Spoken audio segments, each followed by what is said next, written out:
So, good morning, Millennium Atlantic University board members, Honorable President Massa, Councilwoman of the City of Doral, faculty, staff, family, friends, and of course, graduates. First of all, thank you for the opportunity to be here today. I'm humbled and honored to join you at your commencement at the university I also graduated from.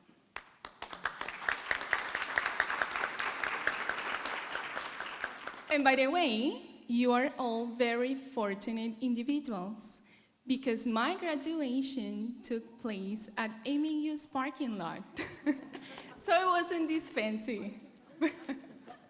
No, I'm just kidding. It was wonderful, a great memory for sure. So I know how valuable advice can be when we're starting a new chapter of our lives. And so I want to tell you about the story of my life and share my 2 cents on how to be happy and succeed in making your dreams come true. I'll be sharing some thoughts that have shaped my life philosophy, which summarizes as happiness is a choice. And you'll better understand as I elaborate on my personal history. I was born in Guacara, Venezuela, on July 30, 1990. How many of you are familiar with the town of Guacara? Reynaldo, you are. I imagine not much, so for those who are not, it is a small town outside of the city of Valencia, an industrial city in the central state of Carabobo, outside of Caracas. Definitely a tiny, small town. I come from a middle-class family with immigrant parents who couldn't even finish school in their home country. So guys, I'll start off with determination. You ought to see challenges as opportunities to push yourself harder and thrive.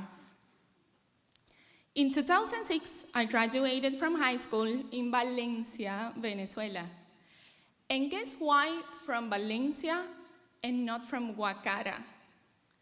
Well, because I studied in Guacara until I was old enough to tell the difference between studying in Valencia and studying in Guacara.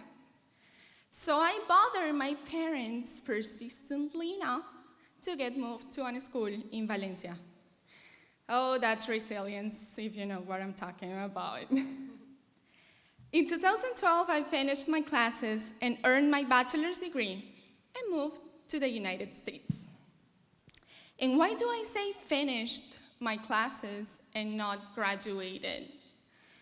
Well, because it was my senior year of college when I fell in love with Ali, my husband, who I owe so much.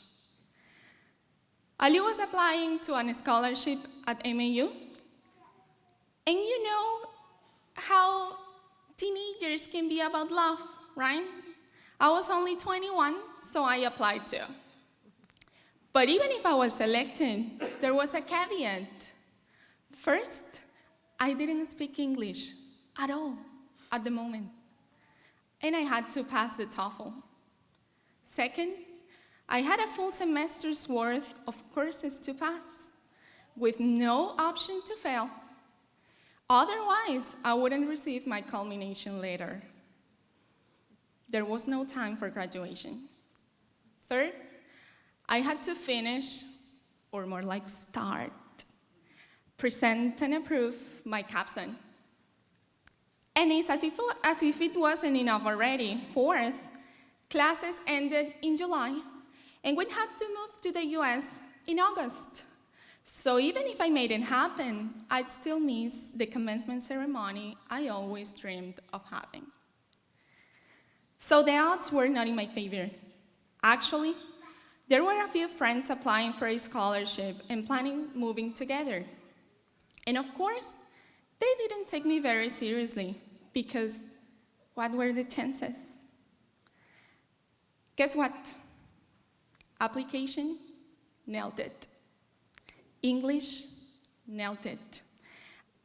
I took classes every single day from 7 a.m. to 1 p.m., an hour and a half away from home. Then, classes, nailed them too.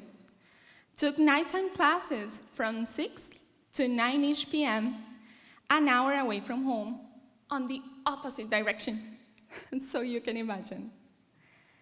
Capstone, nailed it. I worked on it from like 2:30 to 5:30 p.m., plus nights and weekends. Pretty much any time free left. And I had a heck of a partner, Jessica, who is here today. And so here comes my next piece of advice. Success is not about what you are given, where you were born, or the challenges you're facing. Success is about how you build your own path by being determined, resilient, positive, and by constantly improving yourselves. On August 19, 2012, we moved to the US, which, by the way, I was visiting for the very first time in my life. And then, the next day, the MBA journey started. In December of that same year, I unfortunately had to miss my highly anticipated Venezuelan graduation because we were on finals for the MBA. Celebrating your achievements is important, but down the road, I've learned that there's moments in life when your energy must be focused in continuing to move forward. In June of 2013, we finalized all classes at MAU and were allowed to participate in that year's commencement. But remember, we were still missing the capstone. Then, in September 2013, that same year, we officially started capstone. And since life is about challenges, I also officially started my first corporate job in the United States. Thanks in part to a recommendation from a wonderful human being that I met at MAU. She was a classmate of ours, working in the tech industry, and today I'm proud to call her my friend. On December 2013, I presented and approved the capstone at MAU. And you know what else? I also received my first promotion at work. What a timing, huh? Everything at the same time. I'll tell you more about that in a minute.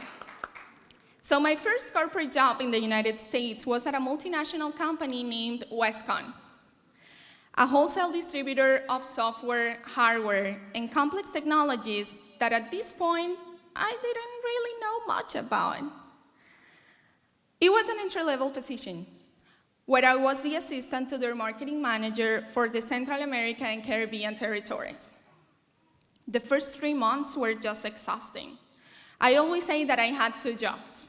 First, learning what on earth I was trying to help sell, and how corporate America worked. And then second, doing the actual job. I would wake up very early in the morning and go back home at about 8 p.m. to keep working until 11 or so every day. Now remember that I said that I started the job in September. And I want to tell you, I'm a very Christmassy kind of person. So once our friends were planning to go to a Christmas tree lighting event here in Durham at like 8 or 9 p.m.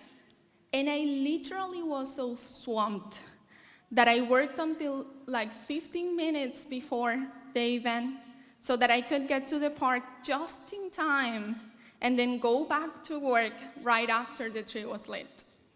I couldn't spend much time having fun, and overall, that Christmas was a mess. The whole situation was exhausting, not only physically, but emotionally. That was my first Christmas away from my family. I'm sure many of you can relate. And with that, I want to tell you, in my own experience, hard work always pays off. The happy part now is that my boss, the marketing manager, decided to move out of town and resigned.